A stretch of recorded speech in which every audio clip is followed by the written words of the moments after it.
Christianity is facing an existential threat in Nigeria. Hello viewers, good to see you on this fresh episode of What's Trending. Terrorists use threats to create fear and uncertainty among the public and government. These threats serve as psychological weapons to destabilize societies, coerce authorities into making concessions, and draw attention to their cause.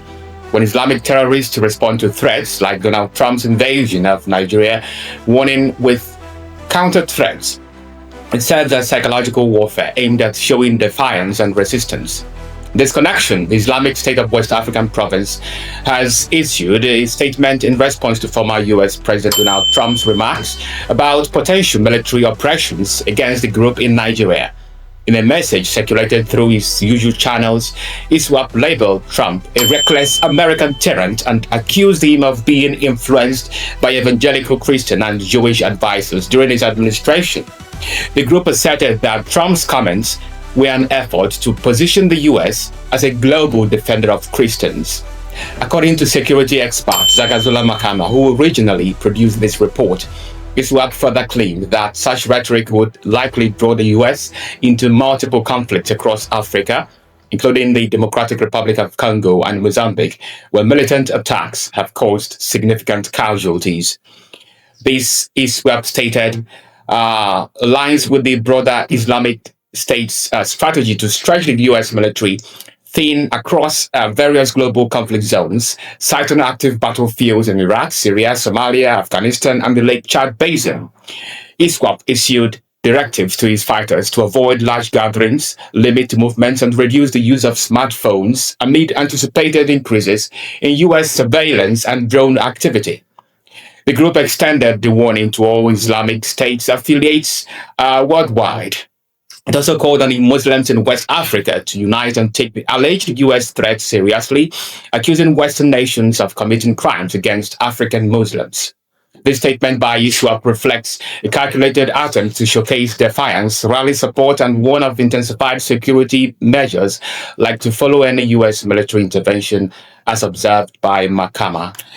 Meanwhile, the Chief of Army Staff, Lieutenant General Waidi Shaibu, has underscored the urgency of the counterinsurgency efforts in Nigeria's northeast region. During his address to troops involved in Operation Hadin Kai at Maiduguri on Friday, Shaibu emphasized that the next phase of operations is critical and will largely determine the success of ongoing missions to eradicate Boko Haram and ISWAP insurgents. He called on the new generation of soldiers to outdo the achievement of their predecessors in previous national and international engagements, stressing that failure at this juncture is not an option. This is your own time. Are you assuring me that you do your best? Yes, sir!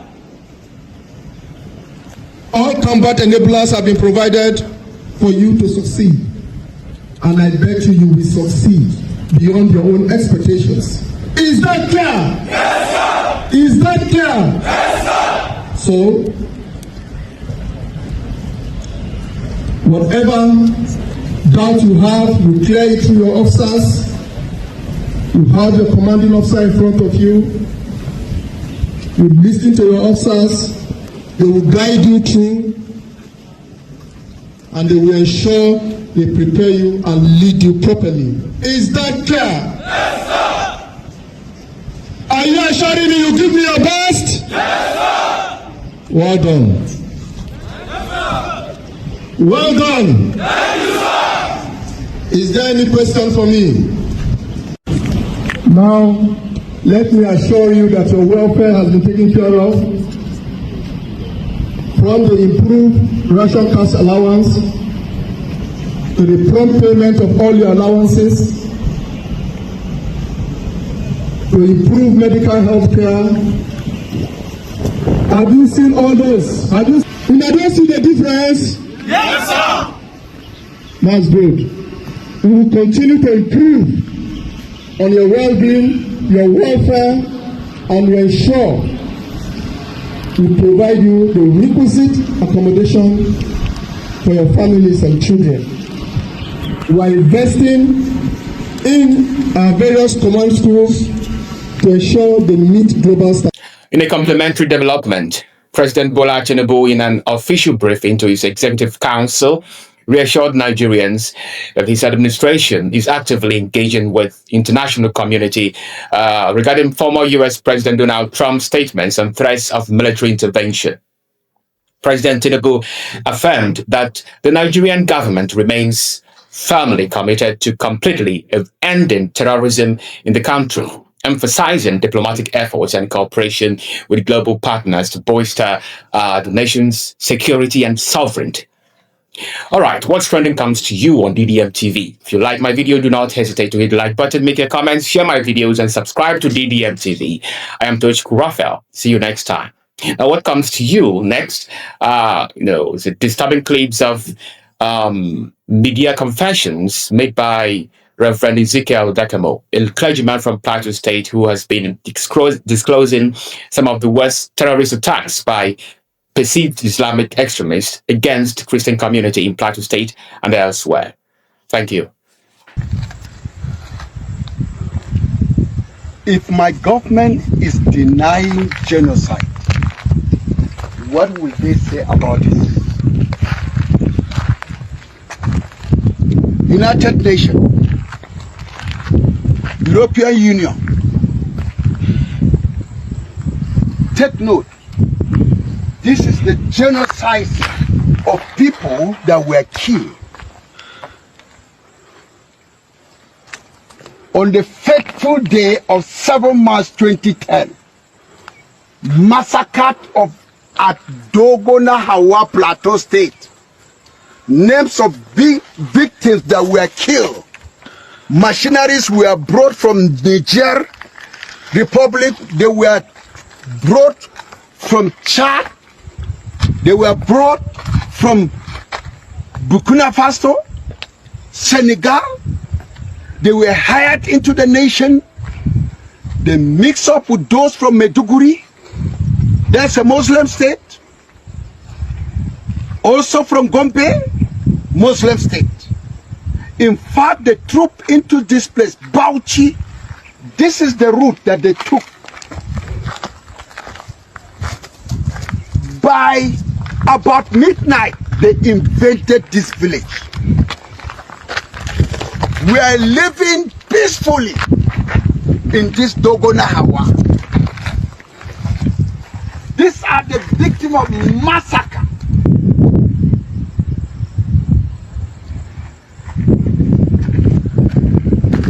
Davo Bitrus, Chuan Bitrus, John Nash Ren, Ngoyi Sa Danjuma, all they are under the grave. Karos Nash, Lydia E. Danjuma. See the name, 100 is moving to 66.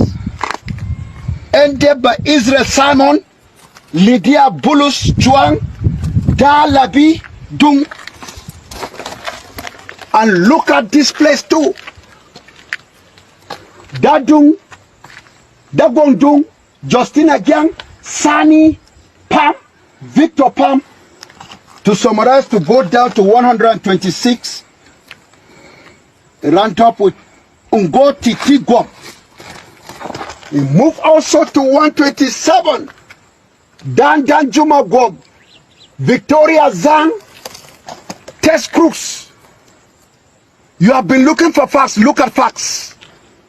To prove Nigeria government are biggest liar. If they taught them, they will say Muslims are also killed. By who? By Muslim terrorists. After they have eliminated Christian from Katsina, from Zamfara, from Borno, what next? Then the Christian that escaped from the far north, Sokoto, they were able to locate and come back to Plateau State. Because, and they moved down to the south. They escaped their life. Now, the rural villages of Sokoto, Muslim state, Katsina, Muslim state, if you find a Christian, is in the town, the city, headquarters of the state. That's where there's security. But in the villages, Boko Haram has taken over the villages. Once you're a Christian, you can only be a Christian by serving them as slaves in the local government. Look at what has happened to 189. Look at this monument. It's a memory for what is happening. Chuan S. Dung Kyang boat moving down to 252 people. Joseph Johanna. Now let's go back to see the other side of the monument.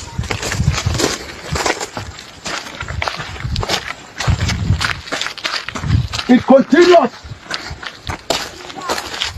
from 250. Zongdungzi, Chuandi, Jik, Da Gyang Pam Tang, Kumbo Gyang Tang. It moved down to 315. That is Nerat Jong. We move again to 316. Peace John, Ezekiel Pam. It moved down again to 378. That's Paula Joseph Nyam. Sure. It shift again from the top. Da Dungyang Wendavo. It moved down to 401 and 41. Da Gom Elia was among them list. Mandung Christopher, that's 402. Garba Danjuma, it moved down to round up to 501.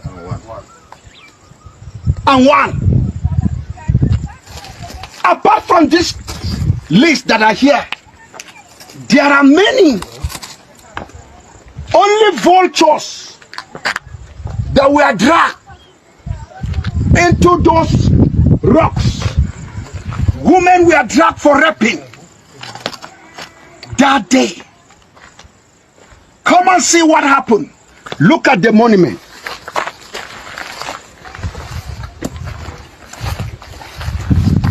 Now can we say there was no genocide in those places?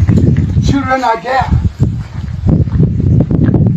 There are two accounts of record. The one that I have here, you can see their lists and their ranks in wherever they are. Children were battered. Children, they are among those names. And I have it here, compiled by my father, Reverend Danyam Dung, my brother. We have seen here the name of children and adults. Look at it. Ungola Rababulus, adult. Sandra Bitrus, child. Gabriel Bitrus, child. Ngo Yisa Danjuma, adult.